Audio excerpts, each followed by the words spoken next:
राजस्थान के सीएम भजनलाल शर्मा पहुंचे महाकुंभ, जहां उन्होंने संगम में डुबकी लगाई है और स्नान के बाद मां गंगा की पूजा अर्चना की।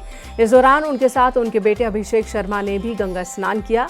स्नान के बाद सीएम भजनलाल ने दीपदान किया है। वहीं सीएम राजस्थान मंडपम में साधु संतों से मुलाकात करेंगे और आशीर्वाद लेंगे।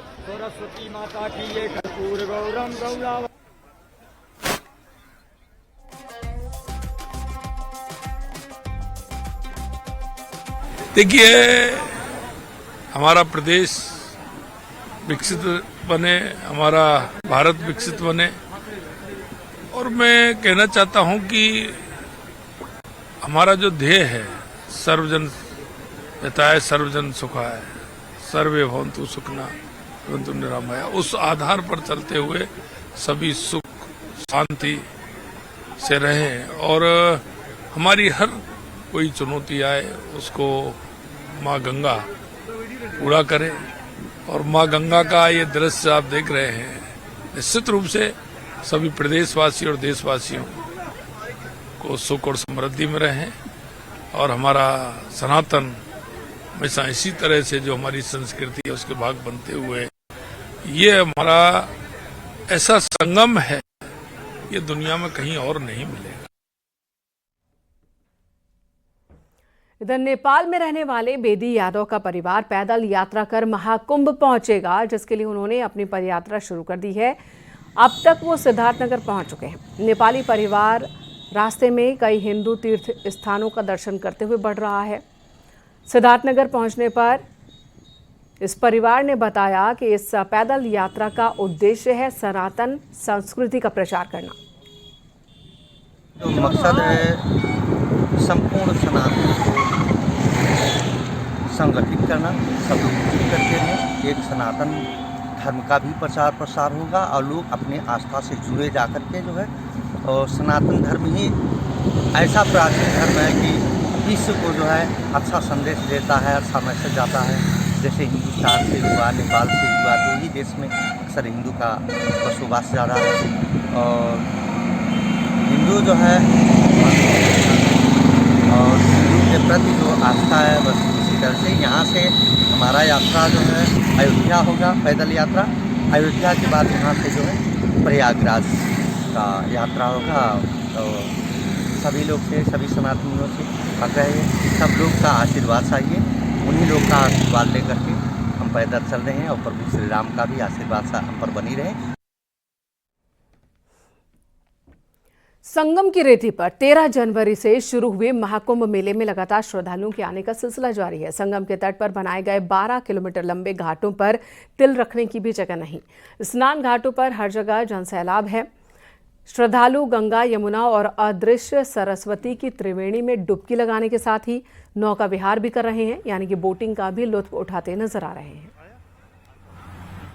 पर महाकुंभ का आयोजन हो रहा है और लगातार बड़ी संख्या में श्रद्धालु आ रहे हैं। अब तक 2 स्नान पर्व बीत चुके हैं और 7 करोड़ 60 लाख से ज्यादा श्रद्धालु संगम में आस्था की डुबकी लगा चुके हैं। आप देखिए कि ये यमुना का तट है और किस तरह से बड़ी संख्या में लोग यहाँ पर उमड़े हुए हैं। रविवार का दिन है और सुबह सुबह यहाँ पर बड़ी संख्या में लोग बोटिंग कर रहे हैं। माकुल यहाँ पर इंतजाम किए गए हैं, लोगों को लाइफ जैकेट दी गई है, नाविकों को एहतियात बरतने को कहा गया है। जिस ओर नजर डालिए बड़ी संख्या में श्रद्धालु पहुंचे हैं और अब तक आज ही 10 लाख से ज्यादा श्रद्धालु आस्था की डुबकी लगा चुके हैं और ये आंकड़ा लगातार बढ़ रहा है। इस बार इस तरह से दिव्य और भव्य कुंभ की तैयारी की गई है कि योगी सरकार का यह मानना है कि 45 करोड़ से ज्यादा श्रद्धालु इस बार पूरे महाकुंभ के दौरान यहाँ पर आएंगे। 13 जनवरी पौष पूर्णिमा के पहले स्नान पर्व के साथ ही महाकुंभ की शुरुआत हुई थी और ये लगातार श्रद्धालुओं का जो आंकड़ा है वो लगातार बढ़ता जा रहा है। 2 स्नान पर्व अब तक पौष पूर्णिमा और मकर संक्रांति हुआ है। जो सबसे बड़ा स्नान पर्व इस महाकुंभ मेले का है वो मौनी अमावस्या का है, जो कि 29 जनवरी को है।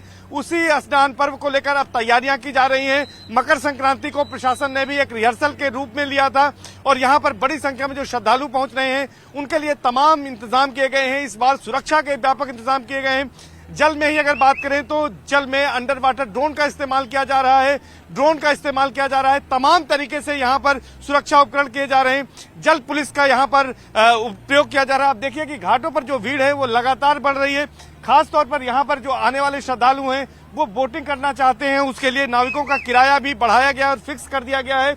और जो लोग यहाँ पर आते हैं वो यहाँ की बोटिंग का लुत्फ उठाने के साथ साथ संगम में आस्था की डुबकी लगा रहे हैं और ये सिलसिला लगातार चल रहा है। कड़ाके की ठंड के बावजूद, धुंध है, सूर्य देव के दर्शन नहीं हुए हैं, लेकिन इसके बावजूद बड़ी संख्या में लोग निकलकर संगम तट की ओर बढ़े आ रहे हैं और यहाँ पर आकर लोग आस्था की डुबकी लगा रहे हैं और मां गंगा, यमुना और अर्धेश्वर सरस्वती से कामना कर रहे हैं।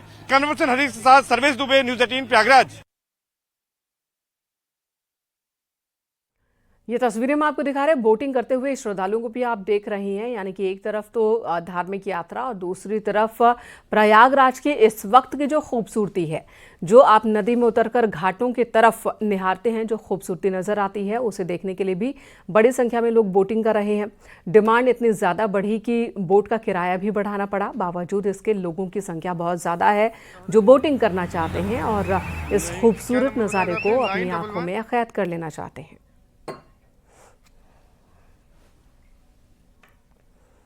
और अब रुख अगली खबरों का। पहाड़ों पर बर्फबारी होने से मौसम पर बदलाव देखने को मिल रहा है। मैदानी इलाकों में भी हिमाचल, जम्मू कश्मीर में बर्फबारी से वादियां बर्फ से ढकी हुई हैं, तो निचले इलाकों में शीतलहर से लोग परेशान हैं।